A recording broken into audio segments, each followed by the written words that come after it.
Buong Germany pinagpiestahan. Sa gitna ng iconic Porsche Arena sa Stuttgart, dalawang kababayan na may Filipino blood ang magtatagpo sa unang round ng 2026 Porsche Tennis Grand Prix. At ang buong lungsod ay biglang naging isang malaking Pinoy fiesta. April 13, 2026, si Alexandra Ala, ang 20 anyos na lefty phenom mula Quezon City, laban kay Leila Ani Fernandez, ang 23 anyos na Philcan star mula Toronto. Ito ang kanilang unang pagkikita sa WTA Main Draw, isang rematch ng dalawang magkaibang landas na parehong dala ang Pinoy fighting spirit. Ginulat nila ang Germany, ginulat nila ang buong clay swing, at ginulat nila tayong lahat na Pinoy na ngayon ay handa ng punuin ang arena ng blue, red at white. Ito ang buong sariwang kwento ng Pinay vs. Pinay Showdown nang ilabas ang official pairings para sa Porsche Tennis Grand Prix. Agad na naging headline ang Round of 32 clash, Alexandra Ala versus Leila Fernandez. Si Ala, na direktang pumasok sa main draw bilang replacement ni injured Chinwen Zheng, ay makakaharap ang fellow left-hander na si Fernandez sa unang araw ng main draw action. Ito ay hindi ordinaryong first-round match. Dalawang athletes na may malalim na Filipino heritage, si Ala na pure Pinay mula Quezon City at si Fernandez na may ama na si Jorge na Filipino, ay magtatagpo sa indoor red clay ng isang elite WTA 500 event. Ang pagkakataon na mangyari ito sa Germany ay nagiging perfect cultural crossover. Dalawang kababayan na nag-excel sa international stage, ngayon ay maglalaban sa harap ng magit 60,000 Pinoy diaspora na nakatira sa bansa. Ang hype ay agad na sumabog. Tournament social media, Pinoy news outlets at global tennis pages ay nag-highlight ng Pinay Pride Clash. Para sa mga organizers, ito ay bonus visibility. Para sa mga fans, ito ay rare moment na ang dalawang Pinay ay nagdadala ng bandera sa parehong court. Ang rematch vibe ay nagmumula sa kanilang nakaraang mga pagkikita sa junior at exhibition levels, kung saan ang intensity ay laging mataas. Ngayon, sa pro stage at clay surface, ang laban ay nagiging mas layered at meaningful. Si Alexandra Ala ay ang rising lefty sensation na trained sa Rafa Nadal Academy. Sa 2026, siya ay may career high-ranking moments at fresh clay experience mula sa Linz, kung saan siya ay nagbigay ng statement win laban sa hometown hero at nag-push ng Grand Slam champion sa limit. Ang kanyang aggressive baseline power, precise angles, at mental composure ay nagiging key sa mabilis na indoor clay ng Stuttgart. Si Leila Fernandez naman ay ang established Philcan talent na may Grand Slam finals experience at multiple WTA titles. Sa 23 anyos, siya ay may veteran savvy, versatile game, at proven ability na mag-deliver sa big stage. Ang kanyang lefty style ay nagbibigay ng natural contrast at similarity kay Ayala. Parehong gumagamit ng angles at early ball taking, pero may kanya-kanyang signature flair. Walang official WTA head-to-head pa sila sa main draw level, pero ang kanilang mga nakaraang encounter sa lower tiers at exhibitions ay nagpapakita ng tight, competitive battles. Ang rematch sa Stuttgart ay nagiging unang tunay na pro stage pagkikita na nagdaragdag na extra layer ng intrigue. Si Ala ay may youth at recent clay momentum, habang si Fernandez ay may experience edge. Ang laban ay hindi lang tungkol sa ranking o surface. Ito ay tungkol sa dalawang Pinay na nagdadala ng parehong heritage at nagpapakita ng depth ng Filipino talent sa women's tennis. Sa Germany, ang Filipino community ay malakas at lumalaki.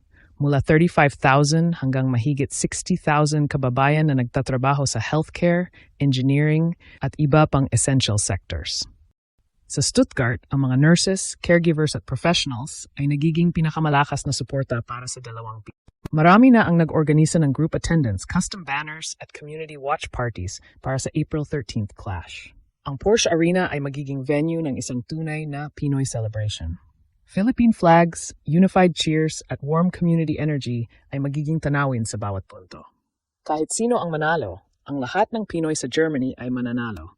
Isang moment na nag-ugnay sa kanilang everyday struggles sa abroad sa isang world-class sports achievement.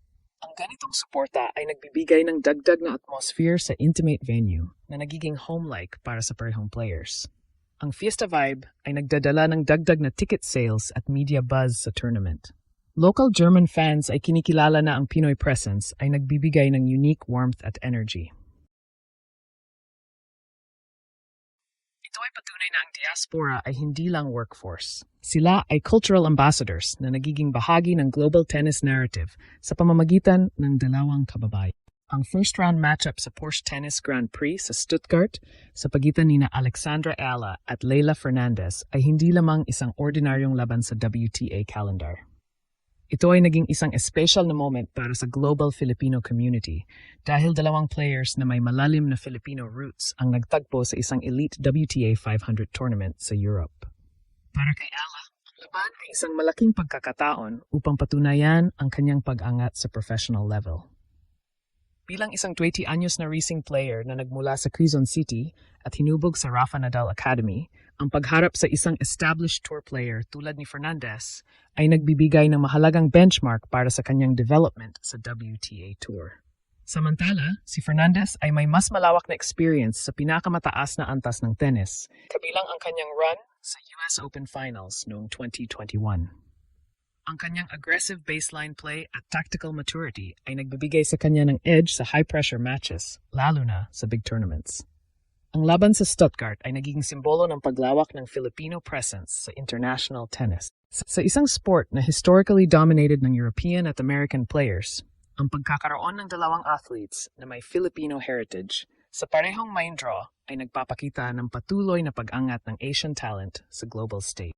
Ang Pinay versus Pinay matchup sa isang high-profile WTA 500 ay nagiging milestone na nagpapakita ng lumalawak na depth ng Philippine women's tennis. Ito ay nagbibigay ng inspirasyon sa susunod na henerasyon na ang talento ay maaring maging competitive sa elite level. Para kay Ayala at Fernandez, ang laban ay pagkakataon para sa personal growth at national pride kahit anong resulta. Ang winner ay magpapatuloy sa susunod na round na may dagdag na ranking points at momentum para sa mas malalaking clay events. Ang exposure na ito ay nagbubukas ng pinto para sa mas maraming Pilipina sa future tours. Ang 60,000 Pinoy Army sa Germany ay nagiging bahagi ng legacy na nagiging bridge sa pagitan ng Pilipinas at Europe. Sa isang court, dalawang Pinay na may parehong roots ay maglalaban ng may respeto at intensity. Ito ay nagpapakita ng camaraderie sa loob ng kompetisyon at nagiging simbolo ng pagkakaisa ng buong Filipino community sa bawat. Alexandra Ayala at Leylah Fernandez, dalawang Pinay na magtatagpo sa Stuttgart, ginunyo ang Germany at pinagpiestahan ng buong diaspora. April 13th, ipakita niyo ang galing, respeto at fighting spirit na nagpaproud sa buong Pilipinas. Sino man ang manalo, panalo na ang lahat ng Pinoy sa bawat hakbang. Mula Quezon City, Toronto hanggang Porsche Arena. Tayo ay nandito, buong-buo ang suporta. Laban Pilipinas. Ito ay hindi lang isang rematch. Ito ay cultural fiesta kung saan dalawang kababayan ang nagiging sentro ng world tennis stage at nag-ugnay sa lahat ng Pinoy sa Germany.